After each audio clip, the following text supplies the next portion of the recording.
What's gravity? I'm Mr. Python, and gravity is a force that ties the universe together. From a rock resting on the ground to our home, Earth, orbiting the sun. If it weren't for gravity, we would all be floating in space without any navigation or air. First measured by Sir Isaac Newton and refined by Albert Einstein.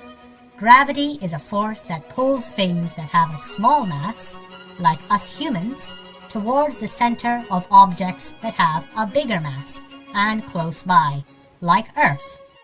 Mass is the matter you have, and if you have a bigger mass, you are larger and heavier.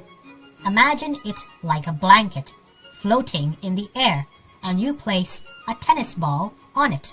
It would deepen in the blanket slightly because it's heavy.